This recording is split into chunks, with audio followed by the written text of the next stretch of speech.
नमस्कार बच्चों, हमने पिछली वर्कशीट में पढ़ा था कि ये जो हेनरी मोसले हैं, ये हेनरी मोसले जी हैं, इन्होंने आधुनिक आवर्त सारणी दी थी। आधुनिक आवर्त सारणी क्या कहती है कि जो तत्वों का गुणधर्म है वो किस पर डिपेंड करता है, उसको निश्चित किया जाता है परमाणु संख्या से। उस तत्व की जो परमाणु संख्या है वही बताएगी कि उसका गुणधर्म क्या होता है।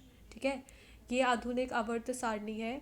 इस आवर्त सारणी जैसे मेंडलीव के आवर्त सारणी में कुछ समूह थे और कुछ आवर्त थे, इसमें भी सेम है। ठीक है, आवर्त या पीरियड जैसे हमारे टाइम टेबल में होते हैं, ये सारे क्या हैं, आवर्त हैं। ठीक है, इसको आवर्त या पीरियड कहते हैं। ठीक है, टोटल कितने हैं, 7।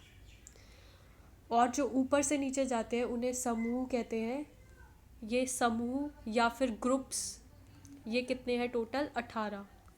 ठीक है, तो ऊपर से नीचे वाले क्या हैं, ये सारे हैं समूह।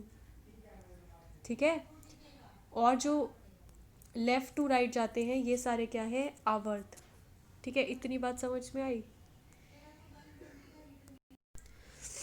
अब देखो हमारी वर्कशीट में क्या लिखा है कि जो आधुनिक आवर्त सारणी है उसके अंदर 18 ऊर्ध्व स्तंभ हैं। ऊर्ध्व स्तंभ को ही समूह कहते हैं। ठीक है, तो इसके अंदर क्या है, 18 ऊर्ध्व स्तंभ हैं। 18 समूह है ना, ये जो ग्रुप हैं ये 18 हैं। ठीक है, जो ऐसे वाले हैं और जिन्हें समूह कहा जाता है, और 7 क्षैतिज पंक्तियां हैं जिन्हें आवर्त कहा जाता है। ठीक है, ये सारी क्षैतिज पंक्तियां हैं जिन्हें आवर्त कहते हैं। आइए देखते हैं कि समूह और जो समूह है और जो आवर्त है उसमें कौन कौन से तत्व होंगे, ये किस बात पर निर्भर करते हैं। तो सबसे पहले है ऊर्ध्व स्तंभ, जिनको समूह भी कहते हैं। ठीक है, अब ये जो सारे समूह है इसके अंदर क्या कॉमन चीज़ होगी, इसके अंदर एक समूह के अंदर कुछ तो कॉमन होना चाहिए। तो समूह के अंदर कॉमन क्या होता है कि जौन सा समूह होता है ना, ये देखो यहाँ पे लिखा हुआ है मैंने, ये सारे समूह हैं जिन्हें ऊर्ध्व स्तंभ या समूह कहते हैं। इन सब की संयोजकता इलेक्ट्रॉन जो हैं, जो सबसे बाहर वाली कक्षा के इलेक्ट्रॉन हैं, वो सारे एक समान होंगे। जैसे अगर पहला समूह है तो सब में बाहरी कक्षा में 1 इलेक्ट्रॉन होगा, दूसरा समूह है तो 2 इलेक्ट्रॉन होंगे, तीसरा समूह है तो 3 इलेक्ट्रॉन होंगे, चौथा समूह है तो 4 इलेक्ट्रॉन होंगे। ठीक है, तो इनमें फ़र्क क्या है, जो पहला आवर्त है उसमें बाहरी कक्षा में 1 इलेक्ट्रॉन होगा और कोश कितना होगा, कक्षाएं कितनी होंगी, एक ही होगी। जो दूसरा है उसमें बाहरी कक्षा में 1 इलेक्ट्रॉन होगा, लेकिन क्योंकि ये दूसरे नंबर पे है तो इसमें क्या होगा, 2 कक्षाएं होंगी। जो तीसरे नंबर पे है उसमें क्या होगा, बाहरी कक्षा में तो 1 ही इलेक्ट्रॉन होगा क्योंकि ये एक ही समूह के हैं, लेकिन क्योंकि ये तीसरे नंबर पे है तो इसके अंदर 3 कक्षाएं होंगी। ठीक है, कुछ कुछ समझ में आया। जो भी समूह होते हैं उसके अंदर जो संयोजकता इलेक्ट्रॉन होते हैं वो एक समान होते हैं। ठीक है, और वही समूह का नंबर होता है। जो समूह का नंबर है वही बताएगा कि उसके बाहरी कक्षा में कितने इलेक्ट्रॉन हैं, और उस पूरे समूह में जितने भी तत्व हैं सब में बाहरी कक्षा में उतने ही इलेक्ट्रॉन होंगे। अगर ये 17वें नंबर पे है तो अब बाहरी कक्षा में 17 इलेक्ट्रॉन तो हो नहीं सकते, तो कितने होंगे, 2, 8, 7, तो बाहरी कक्षा में 7 इलेक्ट्रॉन होंगे। ठीक है, तो इन सब में कितने होंगे, 7 इलेक्ट्रॉन होंगे। इतनी बात समझ में आ रही है। एक समूह होता है जो ऊपर से नीचे तक जाता है। समूह, एक समूह के अंदर क्या एक समानता होती है, उसके अंदर समानता ये है कि उसके अंदर जो संयोजकता इलेक्ट्रॉन है, जो सबसे बाहरी कक्षा के इलेक्ट्रॉन है, वो सब में एक जैसे होंगे। ठीक है, और वही समूह का भी नंबर होगा। इसके बाद हम क्षैतिज पंक्तियों पे आते हैं। जो क्षैतिज पंक्तियाँ हैं उन्हें आवर्त भी कहते हैं। आवर्त में क्या होता है, आवर्त जो है वो लेफ़्ट से राइट की तरफ जाता है, ऐसे जाता है। ठीक है, इनके अंदर क्या होता है, इनके अंदर जो कोश है वो एक समान रहता है। बच्चों क्षैतिज पंक्तियों में क्या होता है, अब जैसे ये 2 नंबर पे है, ठीक है, तो इसकी बाहरी कक्षा मतलब इसकी कक्षाएं कितनी हैं, सिर्फ 2 हैं, लेकिन इसके जो इलेक्ट्रॉन हैं वो बढ़ते जाएंगे।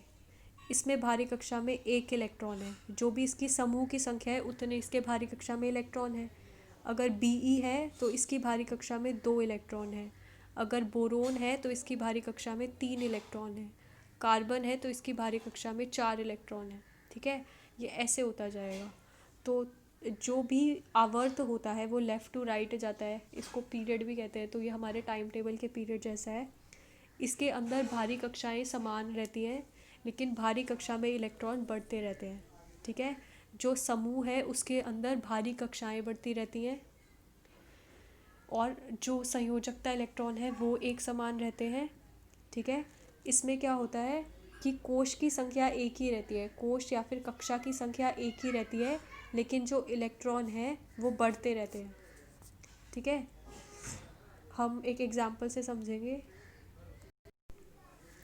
देखो बच्चों, अब अगर तुम्हें कुछ भी एक चीज़ दी हो तो तुम उसका बाकी चीज़ें निकाल सकते हो। अगर तुम्हें परमाणु संख्या दी हो तो तुम इलेक्ट्रॉन वितरण निकाल सकते हो। पहली कक्षा में 2 इलेक्ट्रॉन होते हैं और उसके बाद 8 इलेक्ट्रॉन होते हैं। ठीक है, और अगर तुम्हें ये दिया हो कि कौन से समूह और कौन से आवर्त में है तो भी तुम इलेक्ट्रॉन वितरण निकाल सकते हो। ठीक है, इसको कैसे निकालेंगे? जैसे हाइड्रोजन है, ये जो हाइड्रोजन है इसमें क्या वितरण होगा? सिर्फ एक इलेक्ट्रॉन है तो इसका वितरण है एक। जो हीलियम है इसका जो इसमें है 2 इलेक्ट्रॉन है। ठीक है, 2, क्योंकि इसमें एक एक बढ़ता जाएगा बस, और कुछ नहीं होएगा। आवर्त में जो है एक एक इलेक्ट्रॉन बढ़ता जाएगा। जो लिथियम है इसके अंदर 2 कक्षाएं हैं, क्योंकि ये दूसरे नंबर पे है तो इसमें क्या होगा 2 और 1, क्योंकि ये पहला समूह है। तो इन सब में सबसे भारी इलेक्ट्रॉन क्या होगा? 1। इसके बाद ये दूसरा है तो इसमें क्या होगा 2 2।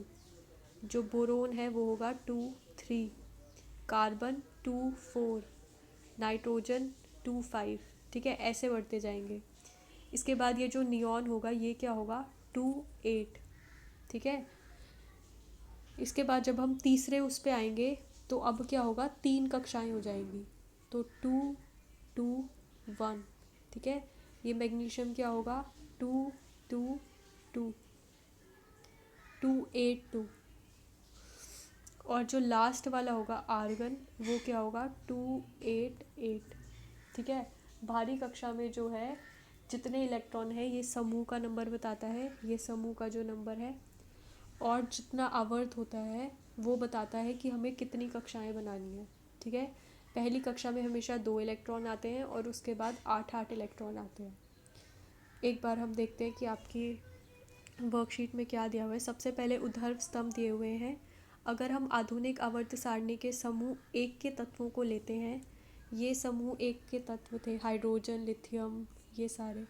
ठीक है, अगर हम इन तत्वों को लेते हैं तो पहली में क्या है 1, दूसरे में क्या है 2 1, तीसरे में क्या है 2 8 1। तो इन तत्वों के इलेक्ट्रॉनिक विन्यासों में क्या समानता है?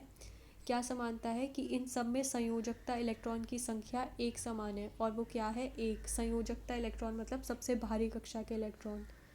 इन तीनों तत्वों में कितने संयोजकता इलेक्ट्रॉन है? 1।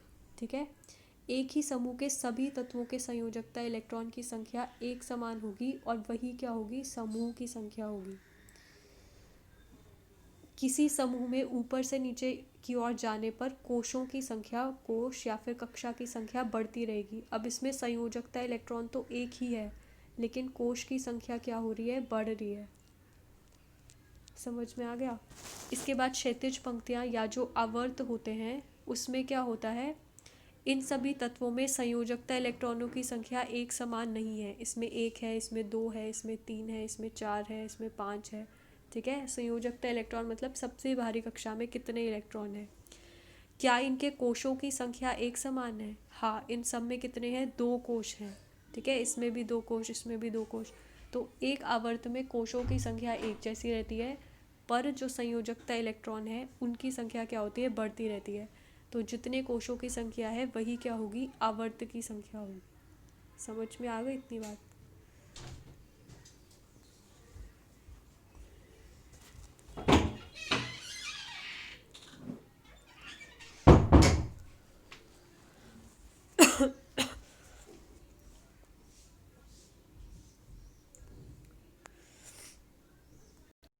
अब हम क्वेश्चंस देखते हैं। पहला क्वेश्चन है कि फ्लोरीन और क्लोरीन समूह 17 से संबंधित हैं। इन दोनों के भारी कक्षा में उपस्थित इलेक्ट्रॉनों की संख्या लिखिए। अब समूह के अंदर क्या होता है, भारी कक्षाओं की जो वो होते हैं इलेक्ट्रॉन होते हैं वो एक समान होते हैं। तो समूह 17 है तो इसके इलेक्ट्रॉन कितने होंगे? 7। ठीक है, फ्लोरीन में होंगे 2 7 और क्लोरीन में होंगे 2 8 7। ठीक है, ये फ्लोरीन के हैं और ये किसके हैं, क्लोरीन के हैं। इसके बाद मैग्नीशियम, एल्युमिनियम और सिलिकॉन के इलेक्ट्रॉनिक विन्यास लिखिए। इन तत्वों के समूह एवं आवर्त की संख्या लिखिए। तो ये हम देखते हैं। तो हमें मैग्नीशियम, एल्युमिनियम और सिलिकॉन ढूंढना है। सबसे पहले है मैग्नीशियम। जो मैग्नीशियम है वो क्या है, तीसरे नंबर पे है, तो इसके अंदर 3 कक्षाएं हैं। तो पहले में 2, दूसरे में 8। ठीक है, तीसरे में किस नंबर पे है, 2 नंबर पे, तो इसके सबसे भारी कक्षा में कितने इलेक्ट्रॉन होंगे, 2। इसके बाद एल्युमिनियम देखेंगे, ये भी दूसरी कक्षा में है, तो 2 3। ठीक है, सिलिकॉन देखेंगे तो ये होगा 2 8 4। तो ये इसका क्या है, इलेक्ट्रॉन वितरण है। इसके अलावा हमें क्या लिखना है, इन तत्वों के समूह एवं आवर्त की संख्या लिखिए। इसका जो समूह है वो कौन सा है, दूसरा। इसका समूह कौन सा है, तीसरा। इसका समूह कौन सा है, चौथा। ठीक है, और इन तीनों के आवर्त की संख्या कौन सी है, तीसरी। ठीक है, इसके बाद तुमसे नेक्स्ट क्वेश्चन पूछा है कि समूह 1 के अंदर पहले 3 तत्वों के इलेक्ट्रॉनिक विन्यास लिखिए और इसमें आप क्या समानता पाएंगे। तो समूह 1 कौन सा है, ये वाला। ठीक है, इसके पहले 3 तत्व हैं ये HLI और Na।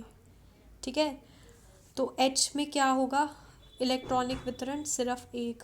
L में क्या होगा, 2 1। और Na में क्या होगा, 2 8 1। ठीक है, और इन तीनों में समानता क्या होगी कि इन तीनों की संयोजकता इलेक्ट्रॉन 1 है। ठीक है, जो कि समूह की संख्या भी है। इसके बाद नेक्स्ट क्वेश्चन है, पहले, दूसरे, तीसरे और चौथे आवर्त में कितने कितने तत्व उपस्थित होते हैं। तो ये जो पहला आवर्त है, मैं इसको साफ, तो पहले आवर्त में कितने तत्व हैं, 1 और 2। 2। दूसरे में कितने हैं, 1 2 3 4 5 6 7 8 8।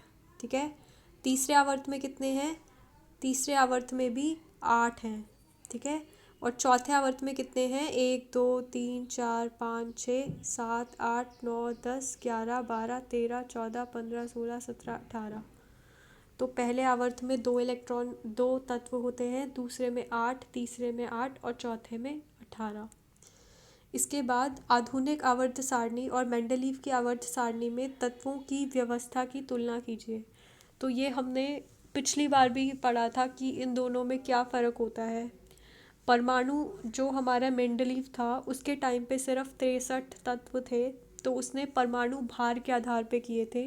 वो हाइड्रोजन को और समस्थानिकों को और कुछ और गड़बड़ी हो गई थी, जो एक ही समान जिसका मास था, जिसका अलग अलग मास था उनको एक साथ रख दिया, जिसका एक ही मास था उनको अलग अलग रख दिया। ठीक है, तो ये सब जो चीज़ें थी ये हेनरी मोज़ले जी ने ठीक कर दी। उन्होंने क्या किया, परमाणु संख्या के आधार पे तत्वों को अरेंज कर दिया। तो जो भी उस ये दोनों की आवर्त सारणी थी, ये जो पिछली बार किया था इसमें सेम वही आंसर आना है। ठीक है।